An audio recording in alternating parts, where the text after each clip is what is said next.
Hi, y'all. Now we're gonna continue with our book reading of Tom Sawyer, and maybe if this is goes well, we'll do Huckleberry Finn too. So let's get on with chapter 3. I don't know what happened to it, but now here it is. Chapter 3, Tom Sawyer by Mark Twain. His real name was Samuel Clemens. Okay, Tom presented himself before Aunt Polly, who was sitting by an open window in a pleasant rearward apartment, which was bedroom, breakfast room, dining room, and library combined.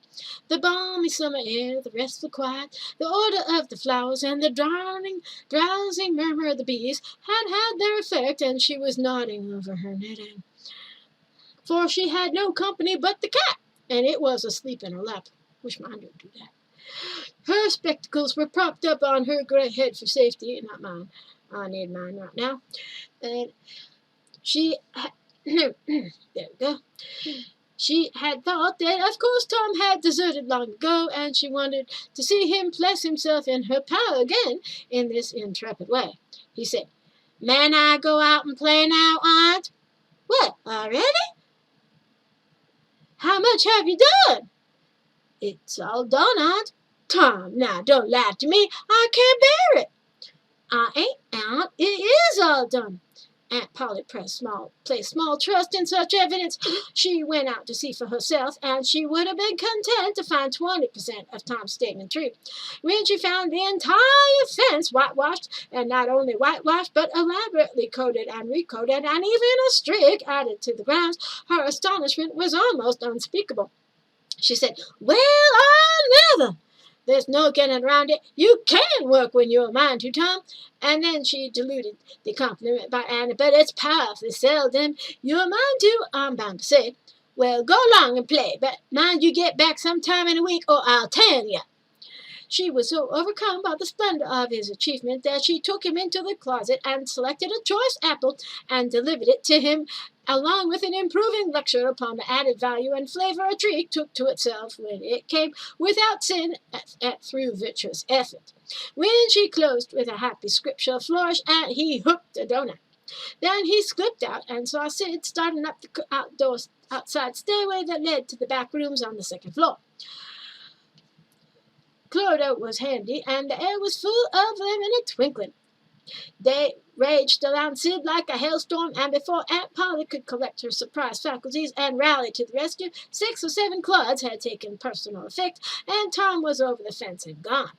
There was a gate, but as a general thing, he was too crowded for the time to make use of it. His soul was at peace now he had settled with Sid for calling attention to his black thread and getting him into trouble. Tom skirted the block, came round a muddy alley that led to the back of his aunt's cow stable. He presently got safely beyond the reach of capture and punishment, and wended toward the public square of the village, where 2 military companies of boys had met for conflict, according to previous appointment. Tom was general of one of these armies, and Joe Harper, a bosom friend, general of the other. These 2 great commanders did not condescend to fight in person, that being better suited to the smaller fry, but sat together on an eminence and conducted the field operations by orders delivered through aides de camp. Tom's army won a great victory after a long and hard-fought battle. Then the dead were counted, prisoners exchanged, the terms of the next disagreement agreed upon, and the day for the necessary battle appointed. After which the armies fell into line and marched away, and Tom turned homeward alone.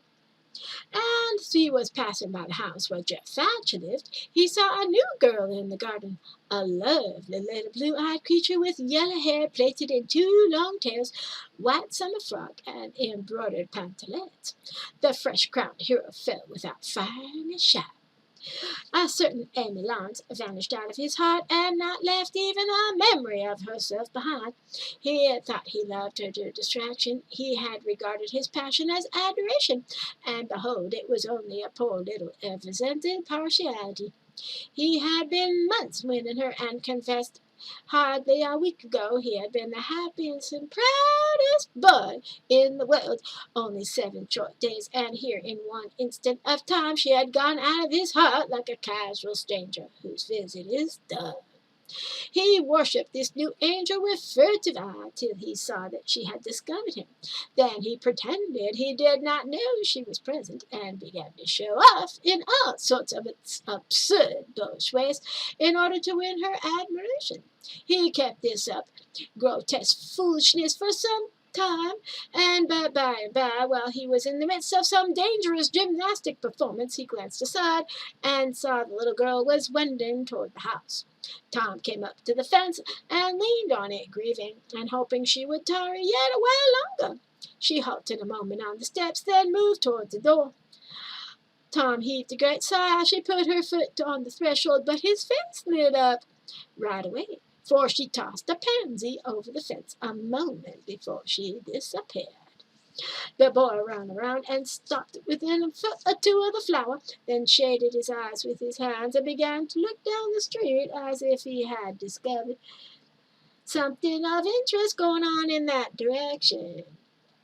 Presently he picked up a straw and began trying to balance it on his nose, when his head tilted far nearer and nearer toward the pansy, and finally his bare foot rested upon it, his pliant toes closed upon it, and he hopped away with his treasure and disappeared around the corner. But only for a minute. Only while he could button the flower inside his jacket, next to his heart or his stomach possibly, for he was not much posted in anatomy and not hypocritical in any way. He turned now and hung about the fence till nightfall, showing off as before, but the girl never exhibited herself again, though Tom comforted him a little with the hope that she had been near some window meantime, and had been aware of his attentions. Finally he went home reluctantly, with his poor head full of visions.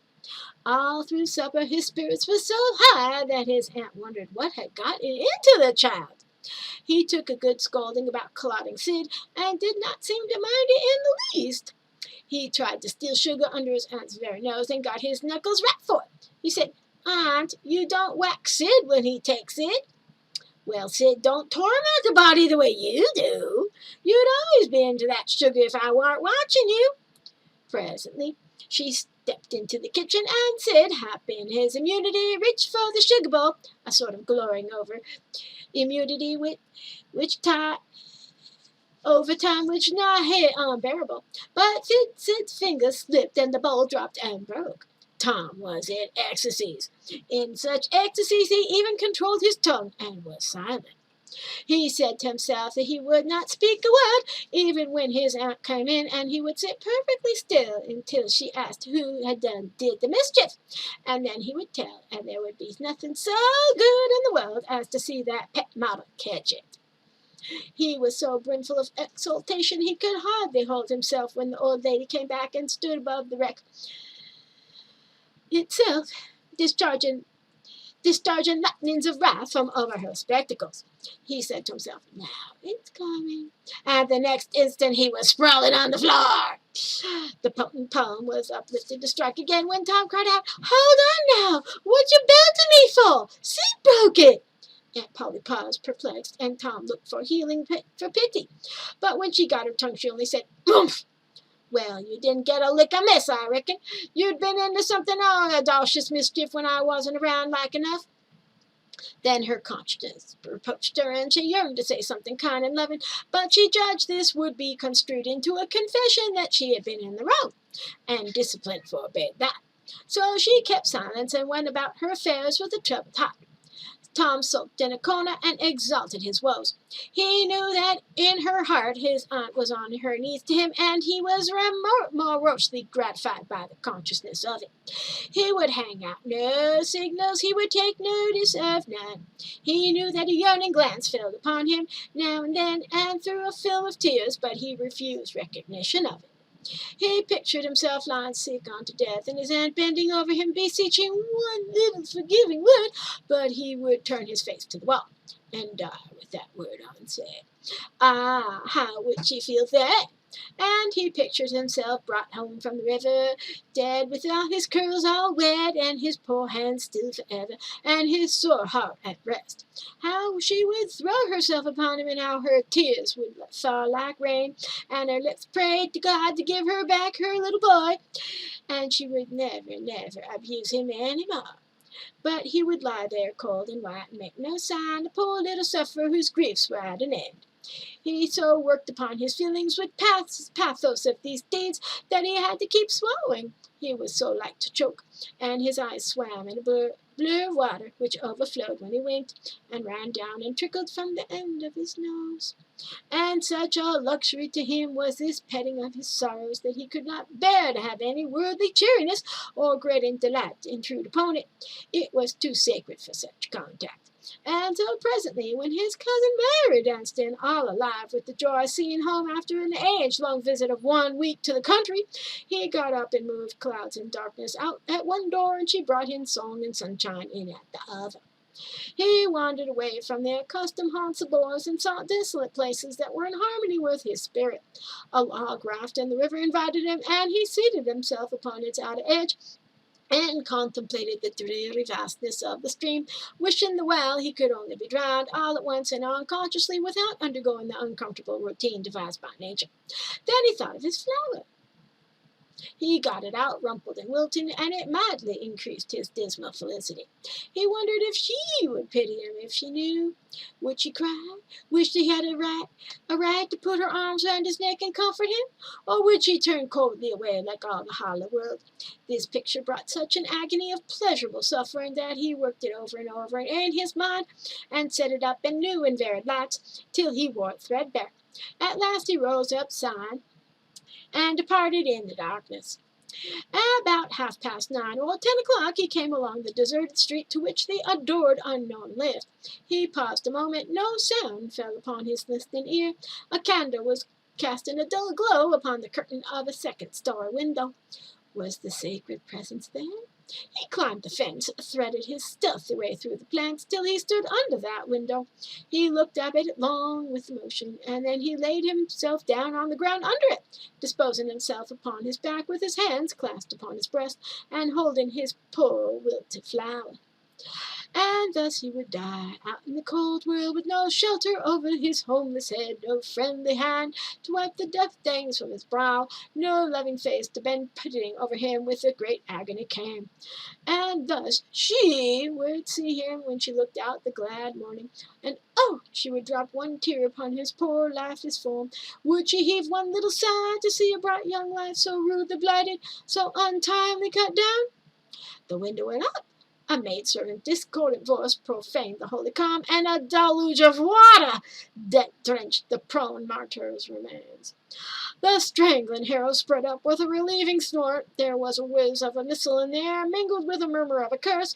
A sound of shivering glass followed, and a small vague form went over the fence and shot away in the gloom.